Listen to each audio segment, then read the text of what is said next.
Na 50 minuten Nintendo Direct was ik oprecht benieuwd. Zou Nintendo eindelijk die ene knop indrukken? Die ene aankondiging doen die mijn twijfels uit mijn vorige video's in één klap zou wegnemen? En het eerlijke antwoord? Nee. Sterker nog, na het zien van deze Direct ben ik er nog meer van overtuigd dat de line-up voor de komende maanden simpelweg niet genoeg is. In mijn vorige video zei ik dat Nintendo moest gaan presteren. Daarmee doelde ik niet alleen op de daadwerkelijke releases van jaar 2, maar juist ook op de aankondigingen die moesten laten zien waarom de Switch 2 een console is die je moet hebben. Na deze Direct voelt het echter alsof Nintendo opnieuw kiest voor de veilige route. Vandaag kijken we naar waarom deze Nintendo Direct mij niet heeft overtuigd en waarom bij mij de Nintendo Switch 2 voorlopig nog steeds niet in huis komt te staan.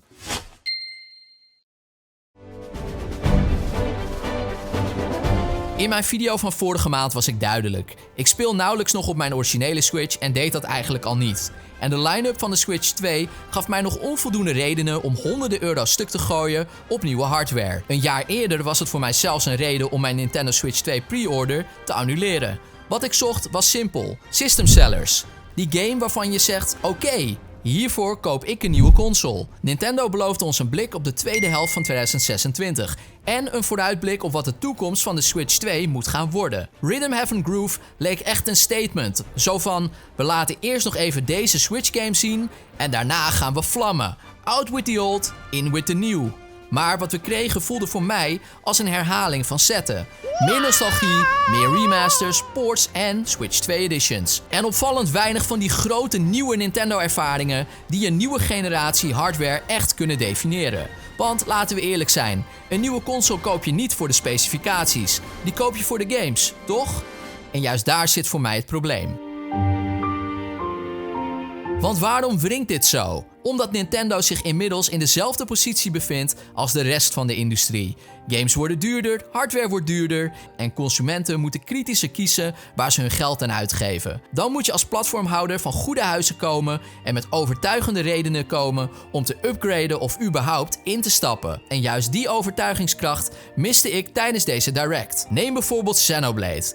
Niet 1, niet 2, maar alle 3 de Xenoblade games krijgen een Nintendo Switch 2 edition. Begrijp me niet verkeerd, Xenoblade is een uitstekende serie en Monolith Soft behoort zonder twijfel tot een van de beste studio's die Nintendo games maakt. Maar als 3 tussen haakjes remasters een van de grootste aankondigingen van je presentatie vormen, dan straalt dat voor mij vooral creatieve armoede uit. Het voelt alsof Nintendo vooral terugkijkt in plaats van vooruit. En dan was er natuurlijk Xenoblade Genesis. Persoonlijk niet helemaal mijn ding. Maar Monolith Soft heeft een indrukwekkend track record en ik twijfel er niet aan dat die game goed gaat worden.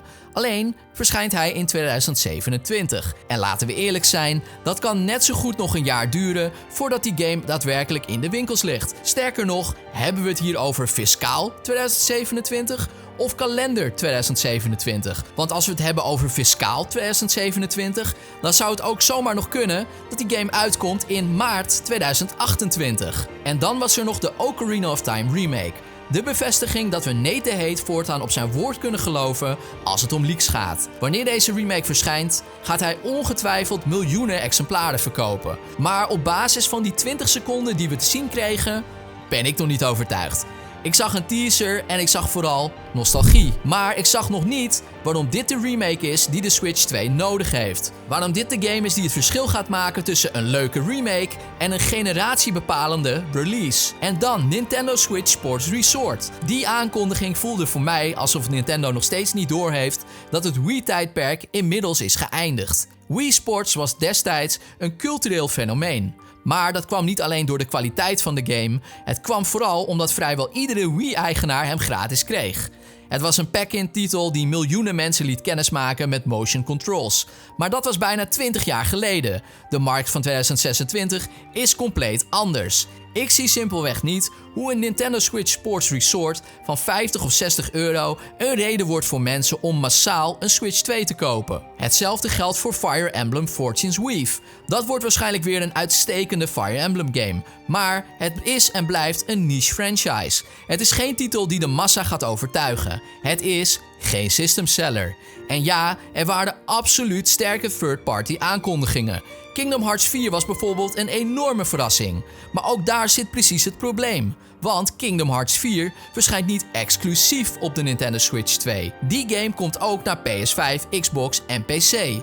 Hetzelfde geldt voor Dragon Quest Monsters, The Weird World en Final Fantasy Resonance. Square doet immers tegenwoordig alleen nog maar multiplatform.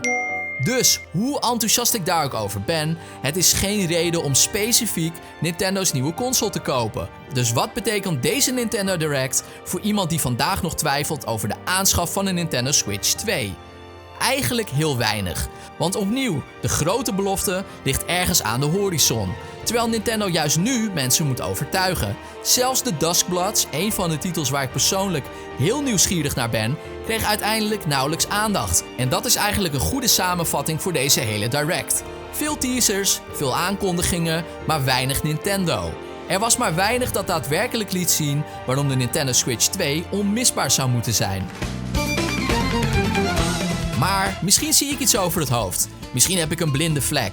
Dus ik ben oprecht benieuwd naar jullie mening.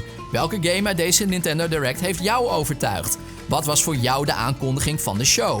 Laat het vooral weten in de reacties. Want als jij die ene system seller wel hebt gezien en ik hem heb gemist, dan hoor ik dat graag.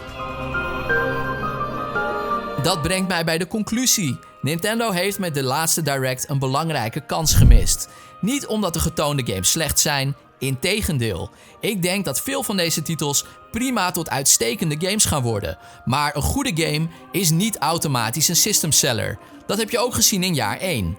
En wanneer je een nieuwe console aan de man probeert te brengen, heb je meer nodig dan alleen kwaliteit. Je hebt urgentie nodig. Je hebt een reden nodig waarom mensen vandaag willen instappen en niet over een jaar. Dat gevoel heb ik na deze Direct nog steeds niet. Sterker nog, ik ben er meer van overtuigd geraakt dat Nintendo voorlopig blijft leunen op nostalgie en de strategie van jaar 1. Met een paar uitzonderingen daar gelaten blijven de echte grote nieuwe Nintendo games buiten beeld. Al met al vond ik dit een Nintendo Direct met verrassend weinig verrassingen. Maar misschien nog wel belangrijker, een Nintendo Direct met opvallend weinig grote Nintendo games. En dat vind ik een probleem. Dus nee, mijn mening is niet veranderd. Voorlopig koop ik geen Nintendo Switch 2. Niet voor Nintendo Switch Sport Resort, niet voor Fire Emblem Fortune's Weave en niet voor de Duskbloods. En ook niet voor een verzameling remasters die vooral laten zien hoe sterk Nintendo's verleden eigenlijk is. Want juist nu wil ik zien hoe sterk de toekomst van Nintendo is. Maar Nintendo lijkt die vraag zelf nog niet te kunnen beantwoorden. Nintendo's najaar is opvallend zwak met in september de nieuwe Fire Emblem, in oktober Nintendo Switch Sports Resort en naar verwachting dit najaar